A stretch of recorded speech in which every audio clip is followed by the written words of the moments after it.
Something's wrong with him.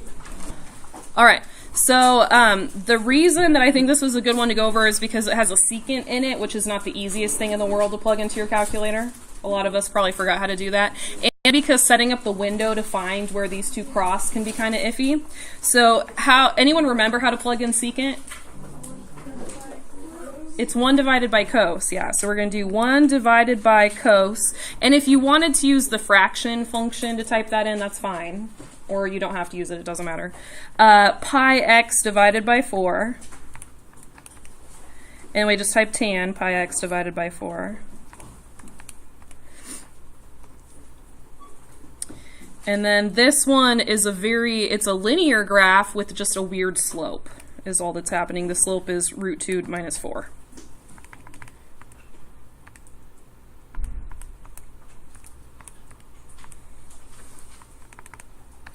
I really struggled typing that. I don't know if anyone saw. But that was like a struggle to type that. Okay, whenever I do a graph that has a trig function, I typically make my window from negative 2 pi to positive 2 pi. Any ideas why I would do that? Yeah, that's usually what a period of the graph is. So it's like, it's not like it's always perfectly right, but it's like pretty accurate if you want to be able to see stuff. So I've got negative 2 pi to 2 pi. Since I'm in terms of pi, I don't like my little scale to be by ones because then it's weird. So I usually do like pi halves or pi fourths or something like that. So the little numbers that are labeled on my calculator make sense. So I'm going to do pi halves. That just means that every little line that they put to mark the numbers is going to be in terms of pi half. And then here for my y, anytime I'm doing a trig function, if it's a sine or cos, I do from negative 1 to 1, because that would show me the whole graph. If it's a tangent, then I do like negative 2 to 2 or negative 3 to 3, something like that. So we want to keep it pretty zoomed in. And we also want to make sure that our calculator is in radians. Why do we want to be in radians?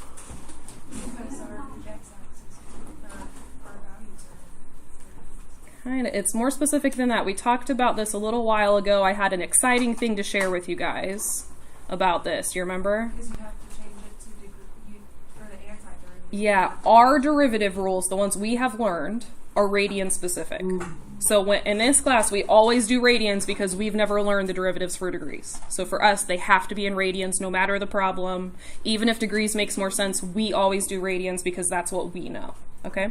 All right. So I have this in, I have my window set up. You can see it went ahead and made those decimals for me. So if I graph this, the first curve that it's graphing is that secant tan curve.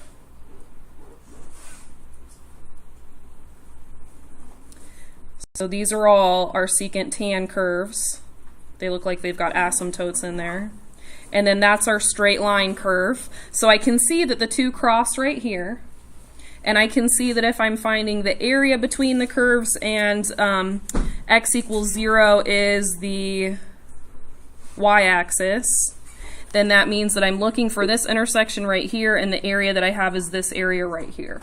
Can we all see that? We're okay with that? Say that again? So if we're looking at the area that is made with these two curves, and then the line x equals 0, which is another way of saying the y-axis, the two curves cross right here. And then the y-axis is right there, so that means that this like weird shape right here, that's the shaded region that we're looking at. So I do second trace, option number 5, to see where those two cross. And remember, I don't have to get exactly where they cross, I just have to be near it. And then I press enter, enter, enter. And the nice thing is that is an x value of 1. So that's very easy to work with, right? So I have my interval in terms of x's. So I'm going to do the interval from 0 to 1. I have top curve, which is the straight line, minus bottom curve, which is the secant tan. And then at this point, I just have to plug that mess into my calculator. So I do math 9 from 0 to 1 of square root of 2 minus 4 times x plus 4 minus 1 divided by cos of pi x over 4 times tan of pi x over 4 dx. So it looked really complicated, but if you are calculator savvy, it's not terrible. It just looks terrible. Okay. All right. Do we feel a little bit better about that one? I didn't get a 1 on my graph. Did you miss the X? No, I didn't. Did you type it in exactly like this? You got your parentheses, you got your root 2. You didn't have these curves? No, sorry. I have a root 2 over all of the parentheses. Yeah. So if you're struggling with something like this at home, you can always like text me a picture of what you typed and say, Ms. Rice, did I type it right? Like that's something that's pretty easy for me to help you with. Okay. Even if you don't know how to phrase your question, just take a picture of what you've done and send it to me, because I can probably figure out what you need to be asking, even if you can't figure out what you need to be asking. Yeah. So, if you were to do it by hand, would you go 0 to 1, the first function, then minus, like plugging 0 and 1 to the second? Yeah, so you wouldn't find this intersection by hand just because we don't know the math for that. Mm-hmm. So they would have had to give you the interval. And then if you were doing this by hand, you would be doing like the antiderivative of this. You'd have your exponent of 1, so you'd add 1 and divide by that. And then that would have an x tacked on it. And then the antiderivative of this is just secant. Right. And so you could do the antiderivative of all that stuff, not super easily, but you could do it, especially on the interval from 0 to 1. But solving that, figuring out where they cross, they would have had to give it to you, or you would have had to use a calculator to find that. Mm-hmm. But the antiderivative of this one wouldn't have been impossible. Okay. Any other problems we should talk about from those? Yeah. At some point, so not the calculator problems, but one of the trick problems, like number 38, can you show us? Yeah. Okay, I ended up drawing a lot of extra on 38 because I forgot that they gave us the interval that we wanted. But what I did first is I drew a sine curve. Do you guys remember how to draw just a normal sine curve? Nothing weird to it? So it starts at 0 and it ends at 2 pi.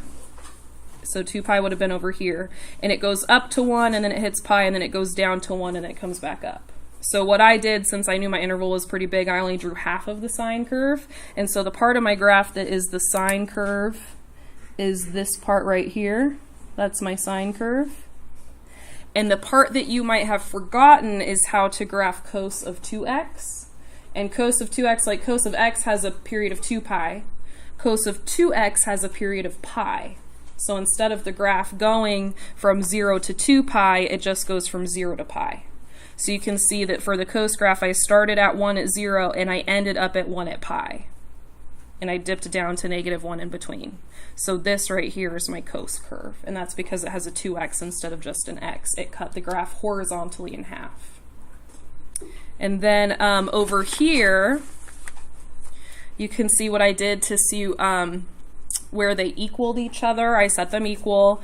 To get from cos 2x to 1 minus 2 sine squared, I used my blue sheet. And I looked at the double angle identities. And this is one on your blue sheet I might highlight or star. This is like one of the most common substitutions. And it's something we end up using later in Calc BC. For those of you who stay in BC, we'll use this often enough that you'll memorize it for one of the things that we learn about.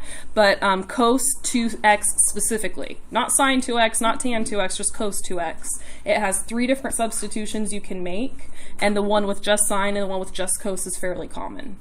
So what I did next is I saw that I had a sine squared and a sine and a plain number. So this is basically a quadratic that needs to be factored. And so after that, I set it equal to 0, and I factored it using the slide divide method because there was a 2 in front of the sign. So I did what multiplies to -2 but adds to +1, and I came up with -1 and +2. And I did the divide by 2 on both of those, and I did bottoms up on this one. So I was left with 2 equations. I had sine x equals +1/2 and sine x equals -1. And then I was looking on the unit circle. So this stuff right here, that all is pre-calc concepts as far as like how to solve trig equations. And that's a lot to remember if you were rusty on it or if you didn't learn it super well to begin with. Yeah. So, what does that have? Like, The reason I did all this, and this was extra because the reason this was extra is because they basically gave you where they cross. But if they didn't, that was the work you would have had to do. So they told you to do it on the interval negative pi halves to positive pi 6, which ends up being where the two cross, so you're good. But this is what you would have done if they hadn't given you that interval. So I just wanted you guys to see, like, this was extra. You didn't actually have to do this for the problem because that interval was given. And sometimes I've noticed, like they tend... It's almost like they know this is a little bit overkill to remember, so sometimes they'll do that in a problem where this is like what you would have had to do. They'll just give you the interval and you'll be good to go. But it kind of helps, I think, if I had remembered that was the interval they gave me, then I might have drawn that picture and been like, oh, that is pi halves and that's probably pi 6 and I'm good. Yeah. So I probably could have figured it out if I'd paid attention to the interval, which I did not. Which is why I did all that extra work. So when you set up the interval, you're just saying from negative pi halves to pi over 6, and you're doing top curve minus bottom curve, so you have cos 2x minus sine x. And after I did all that work, I was like, I'm not erasing it. I was kind of proud of it, you know, because I had to like remember all that stuff.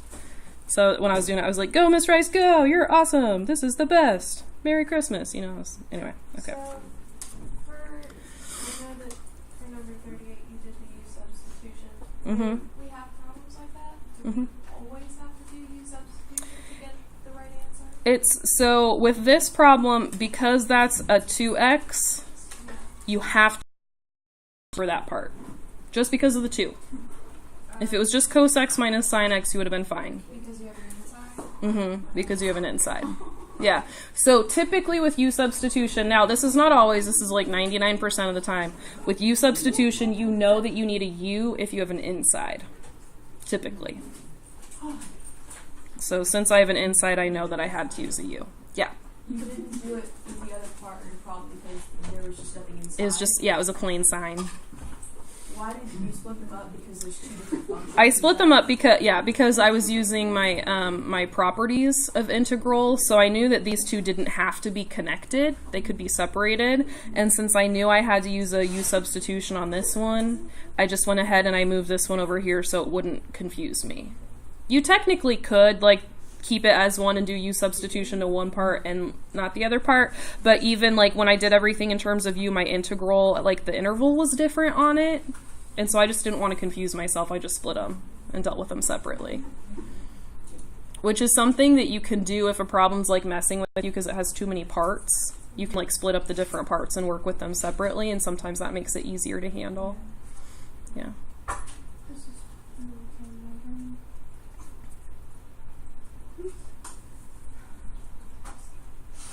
Now, I wouldn't say that this problem is like, oh, they're all like this. You know, like I knew this one would be challenging when I assigned it.